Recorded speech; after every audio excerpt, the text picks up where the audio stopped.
Hi, welcome to Chapter 2, Business Processes, Information Systems, and Information. I hope during this chapter you can understand that setting up a system and making information work is a series of processes that has to be calculated. The study questions that we will use is how does a security team need to understand. How do you model organizations? I'll show you some different techniques. How can we improve the process quality? What is information? And you know, I didn't identify that before, but information's interesting. Don't get that confused with data. Information that you hear may or may not be information. Has to have importance. Has to be streamlined, it has to be categorized, it has to be at the right time in the right place. If I say to you red, green, blue, yellow, and brown, that's 5 colors. That's all that means, is it's 5 colors. But if I start telling you those are the colors of a flag of a country, then you start getting meaning put to something, and then you have information. So please understand the difference between data and information. And then what data characteristics are necessary for quality information. And we will look at that. So understanding evaluations, business processes, what do you have to do? You have to identify. Let's look at a model. And here's a good answer for the second question. And when you look at this model up there, and you're looking at best bikes, and you can read about this in your textbook, but I'd like you to look at these different symbols and what they mean. What the vendor has to do. Of course, vendor, you get your products from the vendor. What the buyer, the website sales operations, and what the customer, and how the customer. Look at this sequence here. Customer buys from the website. It goes through the product offering, and then comes down to the order, ship orders to the customer, and then it comes back through, and the customer receives the order. But now this has to. There's more than this just takes place. It has to go through and use all the rest of this over here. So if any one of these processes fails in here, then this customer does not get the product. So when you order something, look at what's going on behind the scenes up here. And that's the importance of using business processes.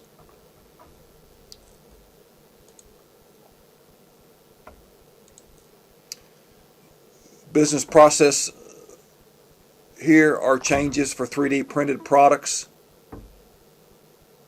and that's a question they asked. I'm not going to spend any time on that, but this has to be looked at and carefully considered. What supports 3D printing and what doesn't. Let me give you an example. If you are purchasing something, and you have to really kind of understand, if I am buying, I buy most everything from Amazon. I'm not marketing for them. I have no Amazon stock. But I buy from them, and I'm used to it. And so when I want something, and if I need something, then I have one-click buying, either on my smartphone or my computer. If I need something, I look at it. If the price looks good, I've researched the price, I click buy, and it's over. I can't do that with somebody else. If I find a price that I know is too high and I want to buy from Target, I don't have a Target account. So I have to go out and create an account or get a guest account. I've got to find an account number, a credit card number. I've got to match all of that up. And so that's the difference between what companies have, how they've established, and and that's also customer relations, is it makes everything kind of easy. Processes with a single vendor repository and not using multiple.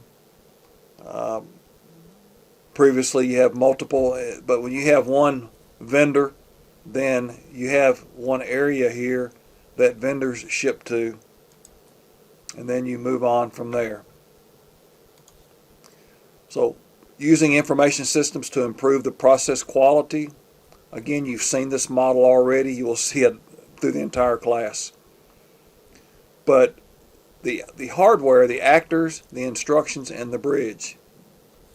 You have the computer side and the human side. This is an excellent model. And this allows IS to improve process quality. look at when I buy stuff from Amazon, look at the simplicity of what I have. They typically have the best prices.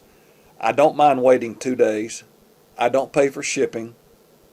And it gets delivered to my door. I don't have to fight the lines. If something is broke, they send me a shipping tag. It costs me nothing but a little time to ship it back. I drop it off at UPS, or I can have UPS pick it up at my front door. And to me, it's just a no-brain situation. So this is what's happening to improve the processes of what Amazon is trying to do. This is a form that you will learn. You will have this, and when we get into database, you will fill out a form. We'll actually complete several of these and fill these out and turn these in. So question 4, what is information? I've talked about that already. It has to be meaningful. It can not be just a bunch of numbers, but it can be something that's put into a situation, put into a categorization. A database. A database takes data and creates information from data because it categorizes of what you're trying to do, and it makes it meaningful. Where is it? A graph itself is not, as the book says. You can look at a graph or a model and get different things from it. It can be information to you, but not to me. Does this graph contain information? Well, let's see if we can understand this graph. We have a stock price. We have net income millions. And so Amazon's stock price and net income. I see that their stock and their income has been the stock price has been slowly coming up, and net income has done this. So what can we derive from this? Well, I can tell you during high income, I can tell you their stock price is consistent. I can say during low income, their stock price continues to rise. So yeah, I can get information from this. I can say that Amazon has such a good model that even when their net income falls off, their stock price continues to rise. So sure, and that's the purpose of information and looking at this, being able to understand. So what? Augmented collaboration. And the author asks, how can this company change the collaboration in business? You understand collaboration. I'm not going to go through here and look at these models right here. You can look at that in your book and make sense of this if you would like.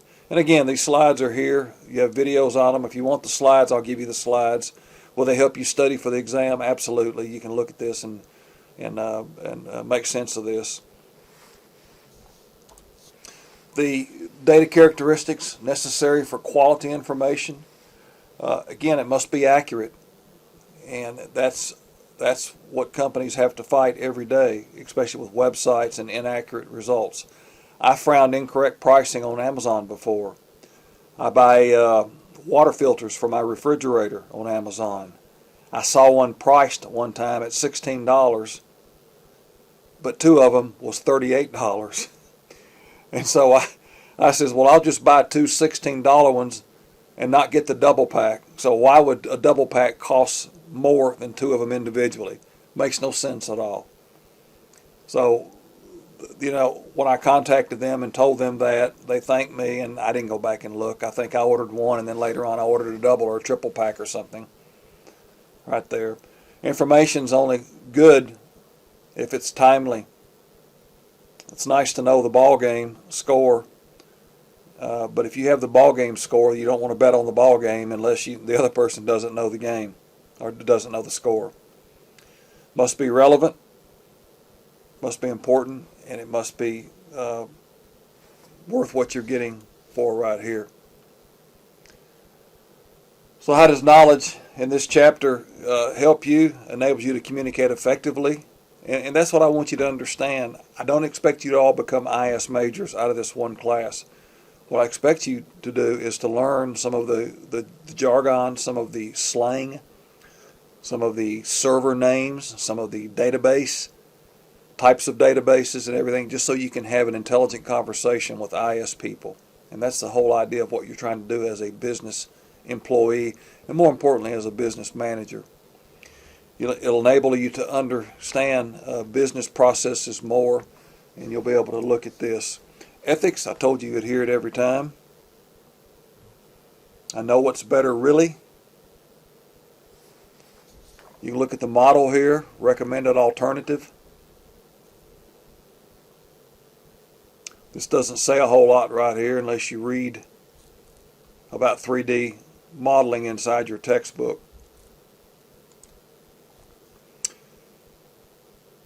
You and your coworker develop different alternatives for consideration.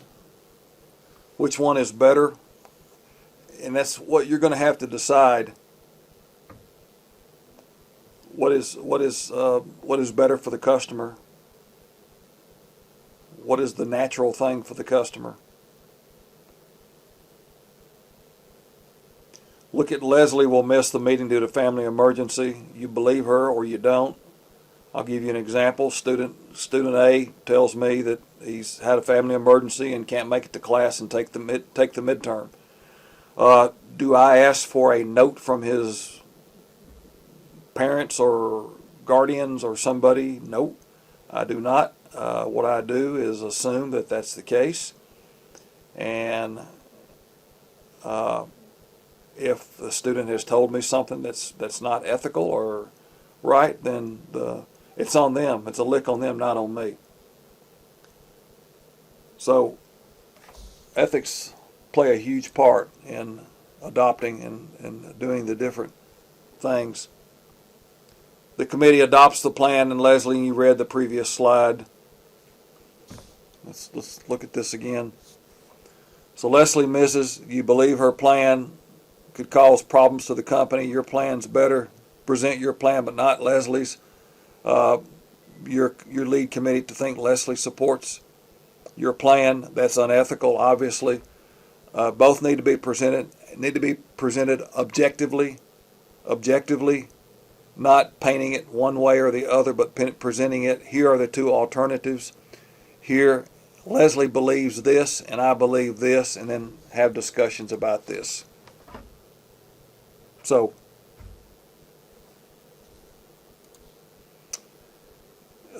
egocentric versus empathetic feeling, centering on yourself. I'm right, everybody else is wrong. My view is one impossible interpretation. Take time to learn the perspectives. These are obviously opposites of each other, and getting to understand each other and what things need to happen in order to make this work. Interpersonal conflicts.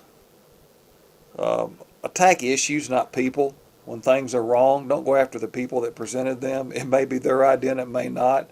People make mistakes. Typically, too, even when somebody's wrong, there's still some right in there someplace. Look for it.